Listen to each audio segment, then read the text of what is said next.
통상 새지도부가 들어서면 컨벤션 효과로 당 지지율이 급등하는데 우리 당은 거꾸로 왜 지지율이 폭락하고 있는지 분석하고는 있습니까?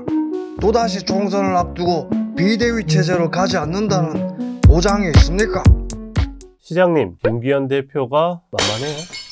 참 못된 질문이네. 안녕하십니까. 주간홍준표 뉴스민의 못된 질문 36번째 시간 시작하도록 하겠습니다. 저는 뉴스민의 이상원 기자입니다. 반갑습니다. 오늘 주제는 우리 시장님의 당구 실력에 대한 겁니다. 당구 실력.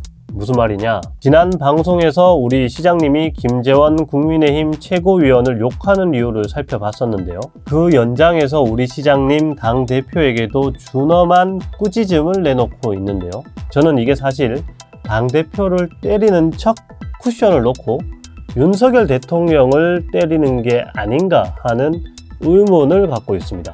우리 시장님 당대표 선거에서 노골적으로 다른 후보들을 욕하면서 김기현 대표를 원거리 지원했었는데요. 그런 김기현 대표를 선거가 끝난 지 채 한 달도 되지 않은 시점에 연일 때리고 있습니다. 3월 29일에 SNS를 통해선 당대표가 카리스마가 없고 미지근한 자세로 좋은 게 좋다는 식으로 당 운영을 하게 되면 당은 힘든 시간을 보내게 된다. 더구나 총선을 앞두고 그런 식의 당 운영은 더더욱 어려움만 초래하게 된다라면서 판사처럼 정치를 하면 안 된다라고도 했죠. 31일에는 SBS 주영진의 뉴스 브리핑에 출연을 해서 소신과 철학이 없어 당이 흐지부지해지고 있다 라면서 이래도 좋다 저래도 좋다라는 당대표가 있으면 당원들이 과를 흉을 본다. 살피고 욕보다가 정치를 하면 자기 정치가 없다라고 김 대표를 비판했습니다. 그러다 지난 3일엔 비대위 체제까지 언급하면서 당대표를 흔들었습니다. 참다 못한 김기현 대표가 같은 날 지방행정을 맡은 사람도 그 일에만 전념했으면 한다고 불쾌감을 드러냈죠. 우리 시장님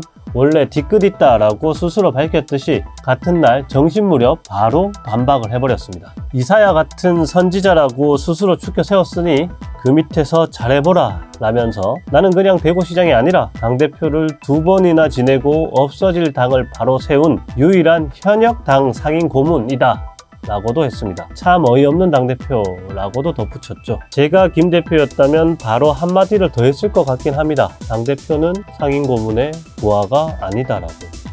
그런데 말입니다. 우리 시장님 이렇게 김 대표를 때리는 게 진짜 김 대표를 때리려고 때리는 걸까요? 사실 김기현 대표는 이미 전당대회 당시부터 윤석열 대통령의 그림자가 강하게 드리운 분이잖아요. 김 대표의 당선으로 당정 일체가 사실상 완성됐다라는 분석도 있고 당 내부에서도 그를 두고 바지 사장이 될 거다라는 비판이 나오고 있는 실정인데요. 그러니까 사실 김 대표가 못한다고 때리는 건 윤석열의 이응자도 언급하지 않은 채 윤 대통령을 때리는 것과 진배 없는 효과를 볼 수 있다는 겁니다.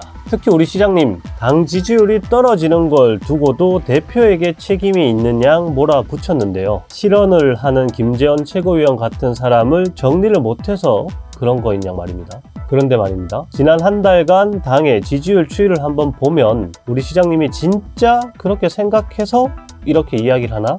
하는 의구심이 듭니다. 본인 말처럼 당대표를 2번이나 하고 없어질 뻔한 당을 세운 분이 그 정도로밖에 해석을 못하면 어쨌든 리얼미터가 매주 정기 여론조사를 하고 있는 걸 기준으로 살펴보면 2월 첫 주 정기조사에선 국민의힘의 지지율이 41%로 민주당의 1.3%포인트 뒤처졌습니다.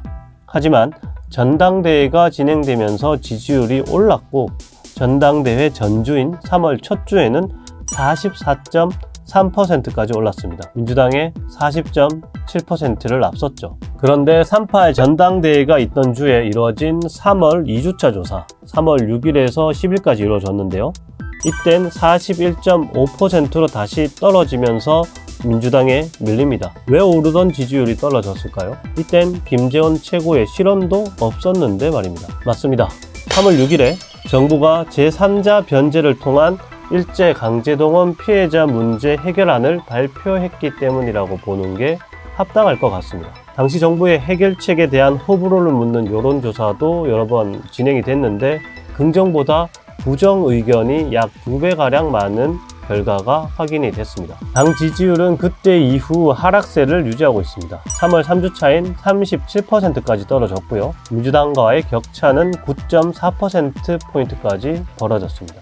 이때 김 최고의 1차 실언이 터졌죠. 3월 12일 정강훈 목사의 교회에 가서 5.18 정신을 헌법에 담는 건 되지 않을 일이라고 했습니다. 그런데 같은 주에 무슨 일이 있었냐? 16일, 17일 한일 정상회담도 열렸습니다. 3월 3주차 여론조사는 3월 13일부터 17일 사이에 진행이 됐는데 정상회담에 대한 평가가 반영됐을 가능성이 크죠. 리얼미터 조사가 평가 이유까지 담고 있진 않지만 정상회담에 대한 다른 여론조사를 보면 제3자 변제 방안에 대한 평가와 마찬가지로 부정평가가 긍정보다 약 2배가량 많은 결과들이 확인이 됩니다. 이후 지지율은 37%대를 꾸준히 유지하고 있습니다. 3월 4주차에도 37.9%였고 3월 5주차엔 37.1%가 됩니다. 요 사이 3월 26일 김 최고가 미국까지 가서 2차 실언을 했죠. 정강훈 목사가 우파 세력을 통일했다는. 그럼에도 불구하고 그 이후 진행된 5주차 여론조사 결과는 전주나 전전주와 큰 차이를 보이진 않습니다. 무슨 말일까요? 김 최고의 실언이 당 지지율 하락에 결정적이라기보단 정부의 제3자 변제안이나 한일 정상회담의 결과에 대한 국민적 평가가 당 지지율에 영향을 미쳤다라고 보는 게 합리적일 것 같습니다. 우리 시장님이 정말 김 최고와 정강훈 목사에 대한 대응 때문에 당 지지율이 떨어지는 거다라고 생각을 한다면 참 할 말이 없고요. 그렇지 않은데도 불구하고 그런 척 하는 거라면 다른 의도가 있는 게 아닐까 합니다. 이상으로 주간홍준표 뉴스민의 못된 질문 마무리하도록 하겠습니다. 감사합니다.